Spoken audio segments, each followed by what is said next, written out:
तम्बाकू एक जहर है, तम्बाकू एक नशा है। तम्बाकू में करीब 4000 ऐसे पदार्थ हैं जो हमारे शरीर के हर अंग को प्रभावित करते हैं। अगर आप सिगरेट और बीड़ी मुंह में रखेंगे तो सबसे पहले तो आपके होंठ काले पड़ जाएंगे, आपके मुंह के अंदर की जो लाली है वो चली जाएगी, आपके मुंह के अंदर की चमड़ी जल जाएगी।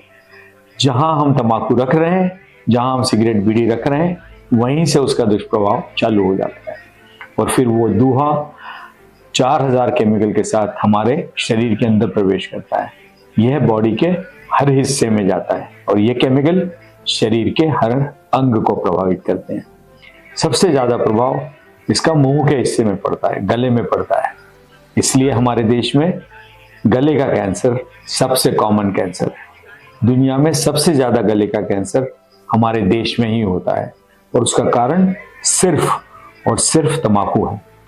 तम्बाकू का मतलब बीड़ी या सिगरेट नहीं, तम्बाकू का मतलब चबाने वाली तम्बाकू, तम्बाकू का मतलब नस्वार, तम्बाकू का मतलब नाक में डालने वाली तम्बाकू, तम्बाकू का मतलब गुटके वाली तम्बाकू, तम्बाकू का मतलब खैनी, तम्बाकू का मतलब उबाल के तम्बाकू का पानी जो कई लोगों में नॉर्थ ईस्ट में पिया जाता है वो तम्बाकू। किसी भी रूप में तम्बाकू जहर है। गले का कैंसर मैंने कहा हमारे यहाँ कॉमन है। उसके बाद धुआं प्रवेश करता है फेफड़ों में। फेफड़े का कैंसर हमारे यहाँ सेकंड कॉमनेस्ट कैंसर है। तो अगर हम पुरुषों में लें और दिल्ली जैसे शहर में लें तो ये सबसे कॉमन कैंसर है। जो जहर हमारे शरीर में जा रहा है ये खाने की नली में जाता है। ईसोफेगस का कैंसर कॉमन है, पेट में जाता है, पेट का कैंसर कॉमन है। एसिडिटी की बीमारी भी तम्बाकू बीड़ी सिगरेट के कारण ही होती है। तो अगर एसिडिटी भी है तो भी उसका कारण तम्बाकू हो सकती है। यह तम्बाकू का जहर इतना प्रभावशाली है कि यह गुर्दों तक जाता है और इससे गुर्दे के कैंसर की बीमारी, किडनी कैंसर की बीमारी और पेशाब के थैली के कैंसर की बीमारी या ब्लैडर कैंसर की बीमारी भी कॉमन है।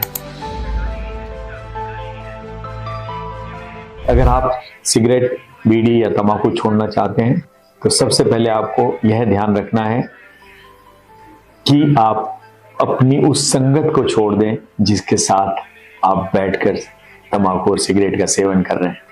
अगर आपके 4 दोस्तों की चौकड़ी है, इनके मिलते ही आप सिगरेट हाथ में उठा लेते हैं तो आप कृपया कुछ समय के लिए इस चौकड़ी से दूर हो जाएं। यह सबसे पहला नियम है क्योंकि एटमॉस्फेयर आपको इस लत की तरफ ले जाता है। इस एटमॉस्फेयर को आपको छोड़ना है। अगर आपको लगता है कि मैं पढ़ते वक्त सिगरेट पीता हूं तो कुछ समय के लिए पढ़ना छोड़ दीजिए। अगर आपको लगता है कि मैं टीवी देखते समय सिगरेट पीता हूं तो कुछ समय के लिए टीवी देखना छोड़ दीजिए। अगर आपको लगता है कि मैं घूमने जाता हूं तो सिगरेट पीता हूं, मैं चाहूंगा कि आप कुछ दिन घूमना छोड़ दीजिए। मेरी गारंटी है कि सिगरेट छोड़ने के बाद जितना भी आपका नुकसान हुआ होगा वो फिर से आप पालेंगे। सबसे पहले उस एनवायरनमेंट से दूर हटें जहां हमें सिगरेट तम्बाकू की तलब होती है। दूसरा, प्रण करें। प्रण करें कि हाँ जी, मुझे पता है कि तम्बाकू खराब है और मुझे इसे छोड़ना है।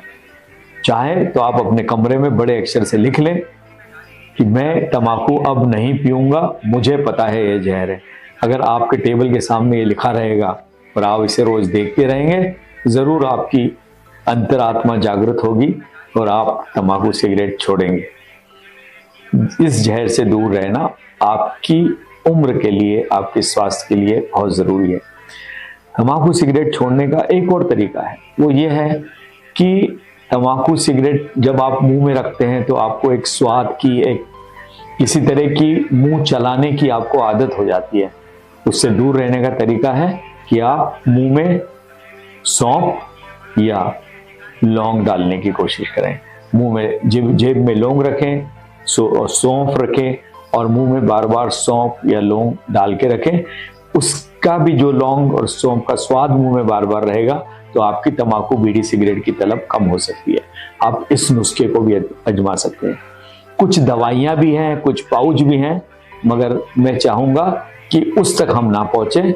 ये अगर जो मैंने बताए नुस्खे अगर आप आजमा लेंगे, मुझे पूरी उम्मीद है कि आप सिगरेट और तम्बाकू छोड़ पाएंगे।